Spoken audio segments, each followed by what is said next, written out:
pleased to host Bausch Health Companies. Today, joining us from the company, we have Joe Papa, Chairman and CEO, Joe Gordon, who is President and Co-Head of Bausch & Lomb International, Art Shannon, who's Senior Vice President and Head of Investor Relations and Global Communications. Thank you so much all for joining us today. Really appreciate the time. Joe, maybe I'll turn it over to you first to start with some opening remarks before we go through my questions. Sure. It's a pleasure to have a chance to talk to everybody today.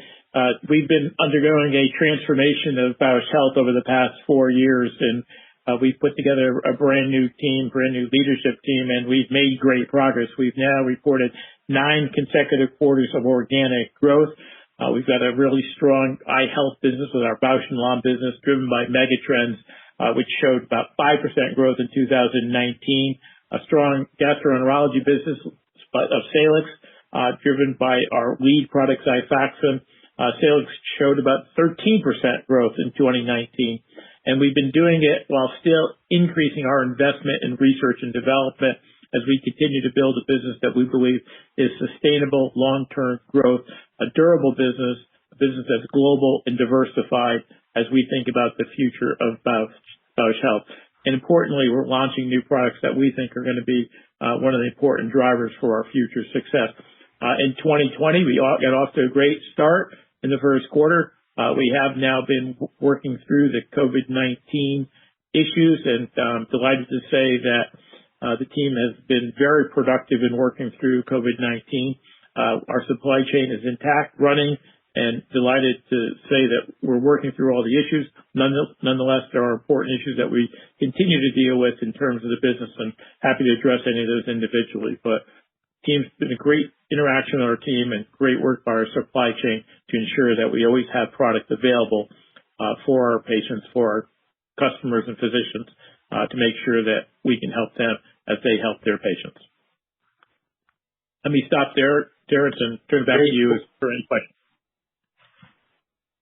Great. Thanks, Joe. Appreciate you setting the stage. Obviously one of the big picture questions we've all had is thinking about the impact post-COVID on the structure of the healthcare system and companies' business models, whether it's delivery of care, clinical trials, supply chain, you touched on a little bit.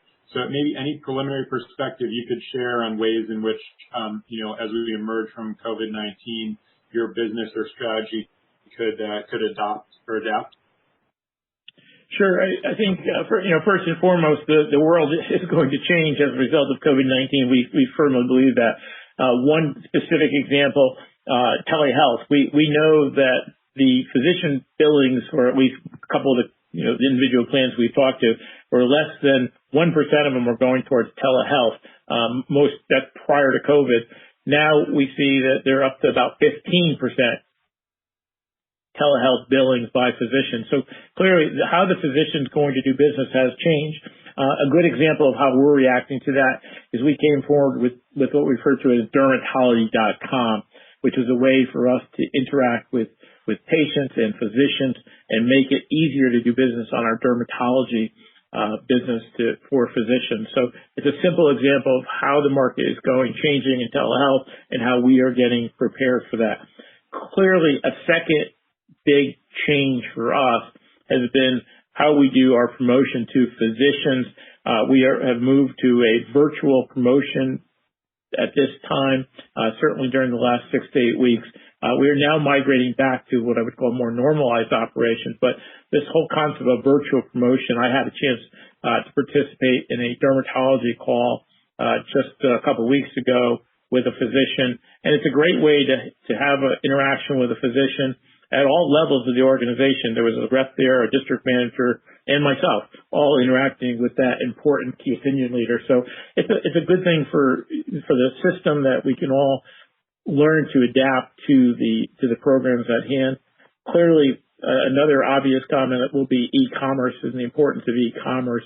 Our consumer business has done very well prior to COVID-19, but even during COVID-19, we've been able to continue to have strong performance out of our consumer business. And I think e-commerce and the importance of e-commerce has been a big driver for that.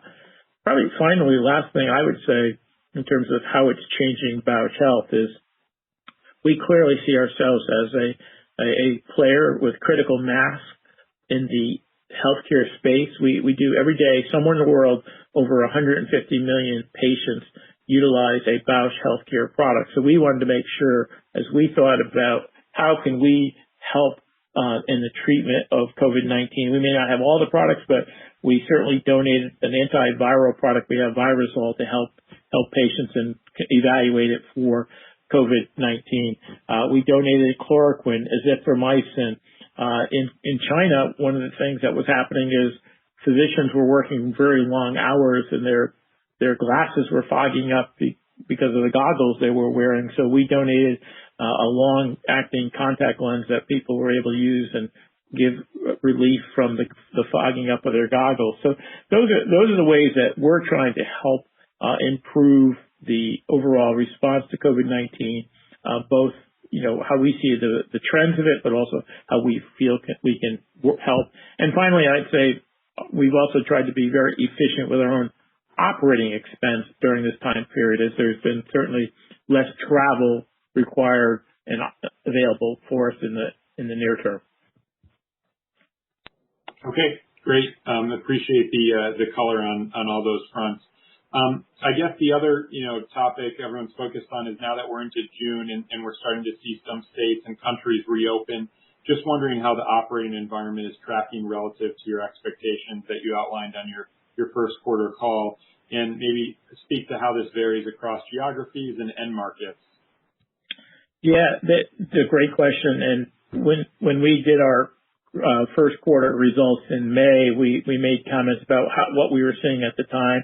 We made some overall assumptions on the marketplace. And in fact, in order to do our planning for the full year, we actually did 4 separate different scenarios or budgets as we thought about it. But in general, the market is developing similar to the way we expected it. I'll give you one data point that we posted to our website today that I think could help you understand. There's a lot of anecdotal comments out there, but one of the things we keep track of is we have a medical device that is used for cataract surgeries, retinal surgeries, called Stellaris Elite. The beauty of the Stellaris Elite system is we have something called Eye Intelligence. Eye Intelligence helps the physician keep track of their patients, keep track of billing, but it also does one other thing very uniquely. It sends us a data point every day about how many times it's being used, and we collect that data, and so we can look at it globally and more specifically in the United States, the data comes from, so we can get it throughout the United States. One of the things and we posted it today just to give people a sense of what was happening. If you think about what happened pre-COVID, like in January, February through mid-March, and you think of that as kind of the normal run rate, by the time we got to mid-March through early May, the number of procedures that the Stellaris Elite were running had dropped over like 90%. So you saw a dramatic fall off, but importantly, in early May, we started to see some recovery, so much so that as we approach the end of May, we're now back to about 85% recovery, which we think is a great source of data. It is not the worldwide. It is U.S. only data. It is only our Stellaris Elite, but we think because of our random sampling of it across the country, it gives a good indication of what's happening in the ophthalmologist's office as it approaches surgery. And it's important. It's not just the performance of this for the surgical device, but it's all the things that go with surgery. Things like, the ophthalmic drops that you need for the surgery. It's the IOLs that you place with the cataract. All that is coming forth as part of the data that we get from it. The other thing in vision care that's important to us clearly is our vision care business. Joe, you may want to talk about some of the data we saw in quarter 1 on vision care, and then importantly how it's come back now since that quarter 1. So Joe Gordon. Yeah. So good afternoon. Joe's exactly right. I mean, the chart about the Stellaris Elite machine, it just shows activity, right? Where activity was, and it's just showing that activity is moving north. Same thing on the vision care side. which is our contact lens. I mean, we had an outstanding first quarter. We had a factory increase of about 24%, and our consumption was right around there in a category that grew about 7%. So obviously gaining share there. And then as you got into late March and then into April, optometry, retail optometry basically was just shut down. A lot of the doors were just shut and the folks were able to, talk to docs at home.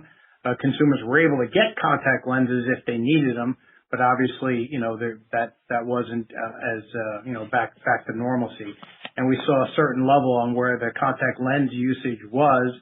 And then as we got through the month of May and into June, much like we saw on the activity in our Stellaris machines, you're seeing consumption and usage of vision care and contact lenses start to increase every single week. As I said, it's this week is going to be better than last week, and last week was better than the week before. So you're clarified as it is it's recovering. It certainly hasn't recovered, but things are moving north in all of these different areas, which is very refreshing to see. Maybe I'll just make a quick comment about the other important U.S. business, of course, our Salix business. We know in our Salix business that about 72% of our reps are now making calls on their doctors. The productivity isn't what it used to be, but it's continuing to get better every week, as Joe Gordon said. And then finally, maybe just a quick trip around the world. Asia, China, everyone's back to work, but admittedly, the return to elective procedures like cataract is slower.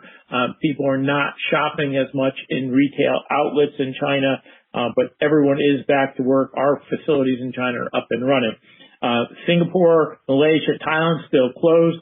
Korea, Japan open, but once again, a little bit slower of an uptake. And then finally, the European Union is opening at this point, and it's probably led best by Germany in terms of the overall response. So that's maybe a quick trip around the world as we see what's happening for our overall business. Great. Maybe just one follow-up for Joe Gordon. On the contact lens side, any expectation in terms of when you might see it get fully back to normal? Is this kind of end of this year? Is it into 21? I think some of the other contact lens companies have made kind of a range of assumptions. So just wondering how we think about when we might get to a more normal level. Yeah, for contact lenses, the back to school time frame is always a very important time frame. That's when people are typically getting their annual eye exams and getting their prescriptions and getting, new fit sets and whatnot. And we really see that as a jumping off point of where we have the ability to get back to, I'm doing air quotes on normal, but get back on a more normal run rate for sure. But we could see it for sure. It was, a month or so ago when they first opened up the doors, they had to stay out patients had to stay out in their cars, and then the receptionist called them and tell them to come in. There was no waiting room. There was no chairs there. Now it's a little different. There's social distancing, but their rate, if it was a normal run rate, say of 18 patients a day, when they opened back up, that was more like 8 or 9. And we're seeing that number start to drift, northward, if you will, barring any further, COVID scares. But, like I said, that back to school time frame and into the fourth quarter, we see no reason why we couldn't get back to close to normalcy anyway. Okay. Got it. And then maybe, Joe Papa, just on the Salix comment. So pretty encouraging figure, 72% of reps now calling on docs. What are the script trends, or maybe what's your shipping data suggesting here as we kind of go into May, into June now? Where does that stand relative to, where you were at kind of maybe the trough levels back in April? Yeah.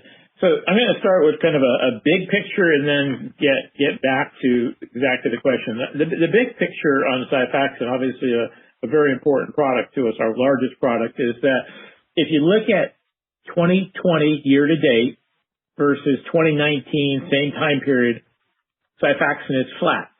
Having said that, it's clearly a story of a couple things happening. On the one hand, we were ahead on the prescription level for January, February, and let's call it through mid-March, but we were ahead somewhere in that 8 to 9% range. Through April and May, we were down somewhere around that 9-10%, and you average those two out, and you come up with flat versus a year ago. Having said that, though, we are working through the trends, and I would describe it the same way Joe Gordon said, that the data is telling us that we're getting better all the time. We kind of flattened it out, and we're getting better all the time. And probably the easiest way I could talk about it is when we view Xifaxan in our gastroenterology business, we view it as Xifaxan has a business in hepatic encephalopathy where we have high compliance, high adherence, because and it's gotten even better because if you don't adhere to the regimen, you don't comply, you potentially could end up back in the hospital, and no one wants to be there. So there's been a very strong compliance with Xifaxan. The other thing we've seen is the increase in the size of the prescription with Xifaxan because more of the patients are using it for hepatic encephalopathy, and they're getting maybe instead of a 30-day supply, a 90-day supply. So each prescription has been more valuable. On the other hand, on the IBS-D indication, it's been a source of significant growth for us, especially in primary care. We are seeing a trailing off of that business at this time, although once again, I would characterize it as relatively flat over the last 6-7 weeks now. So we've worked our way through, we've hit a trough, and we're now at that trough, and we expect to see it continue, especially, as I said, the sales reps are able now to get back into the talk to their physicians, especially in primary care. The fundamental reason why we believe IBS-D will return is because the alternative of treating with Xifaxan is we know there's about 12 million prescriptions written annually in the United States for drugs that are antispasmodics like dental, dicyclomine, or an anti-diarrhea like Lomotil, that all they do is simply mask the symptom. Conversely, if you use Xifaxan, for some patients, they will get, through episodic treatment of a couple of weeks, they'll get a long-lasting relief, and that's the reason why we believe there is an opportunity for Xifaxan to help these patients in the long term, and it will return, but clearly we need to see that patients return to the office as well as get our reps back in, get samples back in for the doctors, and that's what we're obviously gearing up to do. Our expectation is that 72% will continue to climb. Clearly in some geographies like New York, metropolitan area, it's slower, but some of the parts of the country out west and in the south are much faster. Okay, got it. Maybe just to step back again and go to a high-level question here. Your long-term guidance has been a focus. Obviously, you provided an update there given COVID dynamics. So maybe you can just remind us, as you think about the key factors to achieving that guidance now, what should we be most focused on, both from the revenue perspective and the EBITDA guidance? Sure. Probably first and foremost, from a big picture point of view, I'd say we have a very durable business. It's a global business and very diversified business. And I think that's an important part of why we'll have the type of revenue guidance growth that we talked about, 3 to 5% and higher on the EBITDA side. Second comment I'd offer is because we've made incremental investments in R&D, we have been very successful with new products. I'll just talk about a couple of those new products because I do believe new products are going to be the key for us. But in the case of Illumify, we launched Illumify within 12 months, became the #1 product in the redness relief category, continues to do very strong. A year ago in March, we acquired Trulance. We paid approximately $200 million for a product that this year, despite COVID, in the latest weekly data for the last 10 weeks is up 51% versus a year ago, despite COVID's impact. So we think that Trulance product is another great example. Similar comment with our Vyzulta product that we launched now about 2 years ago, is up 44% for the last 10 weeks versus a year ago, and that's notwithstanding COVID. So those new products are clearly going to be a part of it. The success that Joe Gordon and his team have had with BioTrue and the Ultra product being up plus 20%, we think are going to be important drivers of the continued performance. And now, importantly, and Joe, you may want to comment about the next product, the SiHy Daily product that you get a chance to launch in the very near future. But maybe you can talk about that, and I'll finish with some of the other reasons why. Yeah, we're very excited. As you know, we got our FDA approval for our daily SiHy lens. Name is going to be Bausch & Lomb Infuse, and we plan to launch it right at that. We're getting ready to launch it right at that back-to-school timeframe, as we talked about just a little bit ago. And in keeping with the Bausch & Lomb tradition, you know, optics is always the number one objective for as we launch a contact lens, and this product certainly will have it. It'll be balanced with comfort that's expected out of a SiHy lens, and we'll actually be able to talk to our doctors about a couple other added benefits when the launch timing does come. And maybe the only other comment to build to your original question of what makes us confident that on that revenue side and the CAGR side is that we've also, even with COVID here, we've been able to hold on or build market share. Joe talked about his performance in the U.S. in the first quarter. When Joe took over the U.S. Bausch & Lomb business, we had about a 7% share. We're now over 10. I think we're up to about 11% share in our Bausch & Lomb business. So it is that same team that has been building share for us that's going to launch the SiHy Daily. The other areas, same comment. Our share in Vyzulta market share is continuing to improve. The market for Vyzulta is up about 3% over the last 10 weeks. We're up 44%. So it gives you some sense that the market is actually down 3%. I apologize. Down 3%, and we're up 44%. So you can see we're gaining share in some important categories. I mentioned TrueLance. The TrueLance product is competing in a market that's up 6% over the last 10 weeks. We're up with TrueLance up 51%.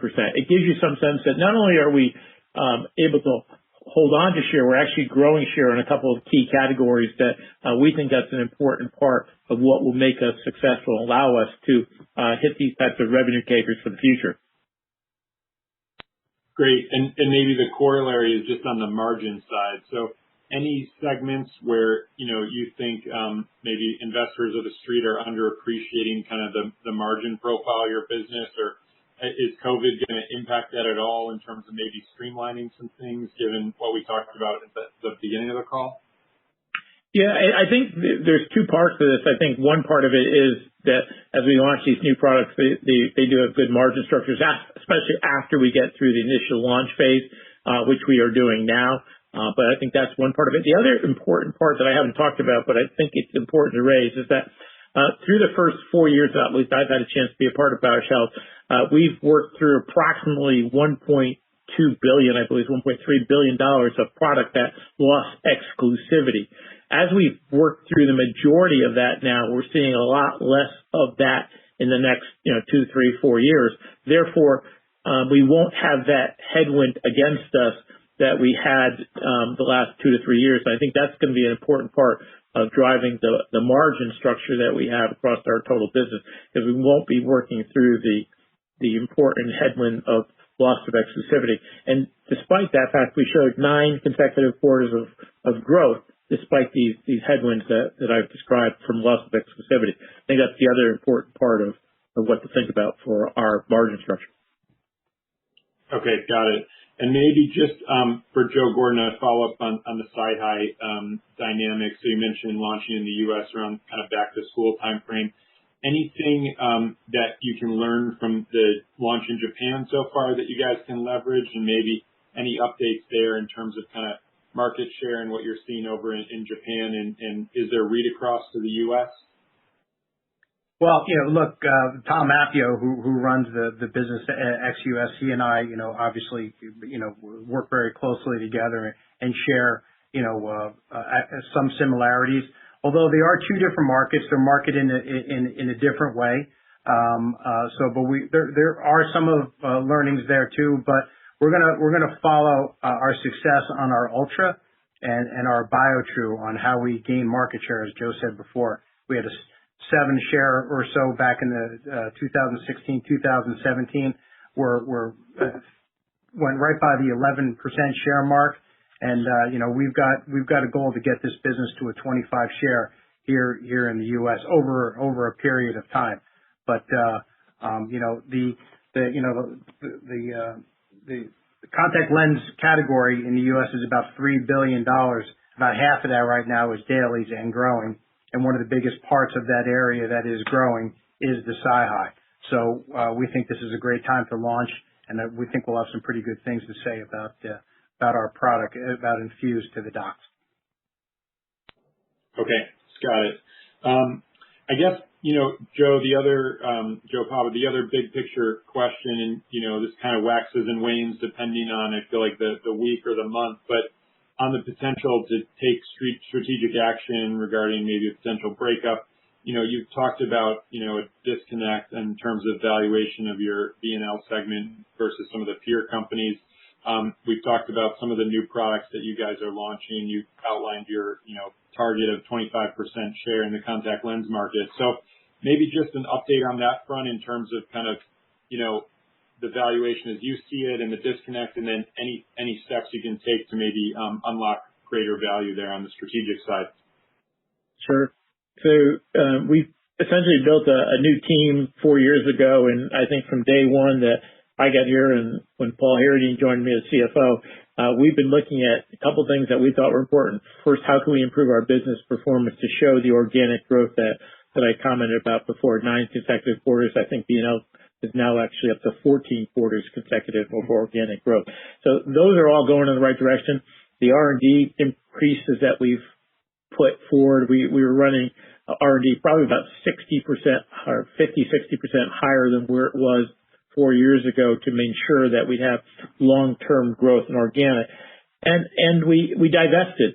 We divested about $3.8 billion of asset proceeds in the first couple of years to ensure that we could reduce the debt. Because one of the things that we clearly do understand is we have more debt than both the quantum and the absolute leverage of the debt than we would like.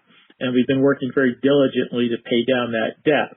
Having said all that, I want to be clear, we're open to all the options to unlock the value, including either asset sales or spin-offs, if we believe that will drive further shareholder value appreciation. We're going to be open to all those potential actions because as we look at it, we believe that the sum of the parts of our Bausch Healthcare business, most notably the Bausch & Lomb business, is significantly greater than what the current market expectation is. And we look at Bausch & Lomb versus peers like Alcon or Cooper, and they're trading at a EBITDA multiple that is probably around twice what our overall Bausch Health is trading at. So that's one of the things that as a management team, we expect us to focus on shareholder value, and we'll actively look for ways to increase shareholder value, realizing that we have a significant amount of debt. We've reduced the debt from $32 billion. We brought it down ballpark $8 billion of net debt. But we still know that's too much, and we're going to look to try to reduce that debt to unlock the value for our shareholders and do it with urgency as we think about the future of our company. Great. And any other, I guess, like asset divestitures? I know that's been a big part of the bringing down the debt, but anything else on that front over the nearer term that you guys can do, or is it more just executing against the plan, using the cash flows from the business to pay down that debt? I think we're going to look at all potential options, including asset divestitures. I think, I won't point to anyone specifically, but I think we're open to consider all ways that one can increase the shareholder value of our company. So those are the things that will make sense to us as we think about how we can reduce our debt. First and foremost, the best thing to do is to grow the revenue, grow the EBITDA, and use the cash to pay down the debt, and to grow EBITDA to reduce the leverage. But we're also going to be looking at potential asset divestitures, and as I said before, spin-offs that would allow us to improve overall shareholder value. Okay, great. Understood. I guess a few more on the products. I have one product we didn't really talk about was Trulance too much, and I know you made some additional investments on the sales force side there. Maybe just any more color you can share and how to think about the outlook for that product in your IBD segment. Yeah, we're incredibly pleased with Trulance. If you think about what happened is we acquired Trulance in March of 2019 for less than $200 million, and it's at a run rate already of ballpark the $80-90 million run rate. So it's up 50% versus last year. So despite COVID, so the way we've done that. We put more investment into the reach and frequency of our sales force in terms of getting to more doctors. We increased reach frequency by approximately 90% from where it was. We put it paired it up with what we believe we have a best-in-class product with Xifaxan for IBS-D, and we paired that with what we believe is a best-in-class label for IBS-C with Trulance. So that positioning for doctors we think was really important. Number two, what we did is we improved the market access position for the product, and that has given us significantly increased in terms of the coverage that we had, and importantly, the pull-through of what we have. So another example of how we believe we can add to Trulance. And as I said, the data. It's up 50+% through the last trailing 10 weeks versus a year ago. It's up 51%, as I mentioned, in a market that's only up 6%. So you absolutely see we're gaining share there because of some of the steps we've taken with the Trulance product. Very pleased with that acquisition and what it's done for us as a company in gastroenterology. Great. Maybe the other segment I wanted to touch on in the last few minutes here was dermatology. So you mentioned that this was a segment that could lag the recovery on the first quarter call. But any update here in terms of what you're seeing on the derm side as places start to reopen? Yeah, dermatology is an area that has been a little bit lagging the rest of the turnaround in Bausch Health. As I said, the Bausch & Lomb business, the Salix business has led the turnaround. Dermatology it's been focused predominantly on launching new products. The Duobri product as an example. Duobri got off to a great start, but it has now been impacted by COVID-19 as the number of patients visiting the dermatologist office, and psoriasis patients particularly, is down. So that has caused some challenges for us in terms of the growth. Having said that, the one thing we are aware of is that when new patients for psoriasis go to the dermatologist, we believe Duobri is very well positioned. And in fact, we tend to, when patients are new to brands, treatments for psoriasis, we tend to pick up 20 to 40% of those new to brand prescriptions for treatment of psoriasis. That we think is really important. We think we're picking it up for a number of reasons. Number one, we're picking it up because patients prefer topical products for the treatment of psoriasis. We pick up about 86% of patients with psoriasis use a topical product. Number two, we're picking it up, we believe, because Duobri, treatment of Duobri from a plan point of view is, if used throughout the entire year, annual treatment costs somewhere around, let's call it $3,000 just for the sake of argument. Whereas if you have to go to a biologic, treatment costs for a patient per year is somewhere in that, let's call it $60,000 a year, $70,000 a year. So that's the reason why, from a plan point of view, from a patient point of view, we believe Duobri will continue to pick up business. But to your point, it has been a little slower because the number of patients in seeing the dermatologist that are new patients for the treatment of psoriasis has been lower than what it had normally would have been in a non-COVID impacted year. But nonetheless, long term, we still think there's a big opportunity for Duobri as we go forward into the future. As I said, because most patients prefer it, and we've also gotten very good market access coverage.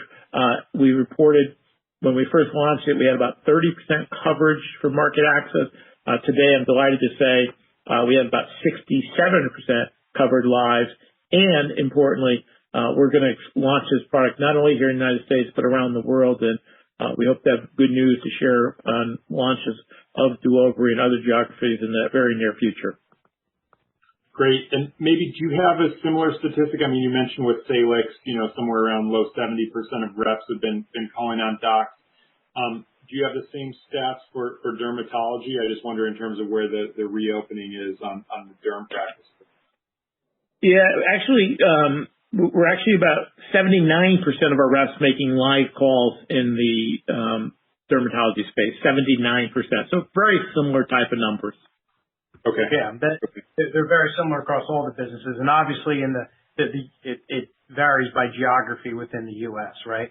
We're seeing a lot of activity out west and in the southeast, a little bit less so in the northeast. Okay. Maybe just in the last couple minutes here, wanted to touch on kind of the pipeline business development opportunities. The two pipeline assets is your S1P. So maybe as you think about differentiation here and entering that market, maybe just remind us how to think about the profile there. And then on your Lucentis biosimilar, is that the start of a bigger push into biosimilars, or is this kind of a one-off? Yeah. Let me start with the Lucentis biosimilar, because I think it's a pretty quick answer there. What we looked at is we do not have the expertise to develop biosimilars, and I do not plan to add that expertise, to be clear. But what we do know is that in order to be successful launching commercially a biosimilar, you need two capabilities. One, you need to be able to develop and manufacture a biosimilar, which we do not have that capability. The other capability you need that we do have is the relationships and the commercial infrastructure to call on the key physicians for the treatment of retinal disease. That is clearly a capability of our Bausch & Lomb team.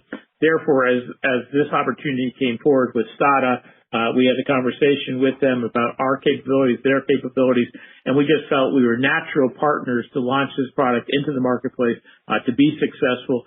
We feel that the biosimilar here and the physicians in the ophthalmology physician especially are very receptive to launching biosimilars to bring down the overall cost to society for treatment and allow us to enter into the space with our relationships and to be successful. So we've got, we think, a very good relationship with STADA. We look forward to launching this product. It's currently it's got a phase 3 trial underway, and we're excited about the opportunity. On the amiselimod, another different example, but where we've been able to add and license a product, an S1P modulator that at a relatively very inexpensive rate, but we had a big question in our minds as to whether or not this S1P modulator was going to have a cardiac safety signal. There was some information of other products in this category that potentially had it. So what we needed to do is we ran what we think is a definitive clinical evaluation in cardiovascular safety, and the top line results that we got at the end of, I think it was January, said that the top line results were favorable and that there was no cardiac signal or elongation of the QT interval prolongation. So that we think is great news. It gives us free rein now to go forward and develop this product for what we think could be a differentiated S1P modulator. Part of the S1P modulator advantage we think we have here is an extended half-life of the product, a long half-life, which we think can provide some differentiation when it comes to dosing interval, et cetera, and also the remission capabilities for it. So we look to develop it, start some additional trials, but I remind you, this is a significant opportunity in the treatment of IBD. There's about 1.6 million Americans that currently suffer from IBD. About 900,000 of those are suffering from ulcerative colitis. We think this is a really significant opportunity where we can potentially play a role and try to help these patients. And it obviously fits so well with the rest of our gastroenterology business from Salix, with our Xifaxan, with our Trulance, with our Relistor, and other products that we're developing. We think there's a great fit for the future of our business. Great. Maybe just the last follow-up on that one is that with the next trial, would that be a phase 2, like dose finding in IBD patients, or could you go straight into a phase 3 study? No, it'll be a phase 2 study in the second half of 2020 is our plan. Okay. Got it. Well, Joe and Art, thank you very much for joining us this afternoon. Really appreciate the time and insights. Best of luck over the coming months, and take care. Thank you very much for sponsoring. Thank you. Have a great day, and stay safe, stay healthy, everyone. Thank you.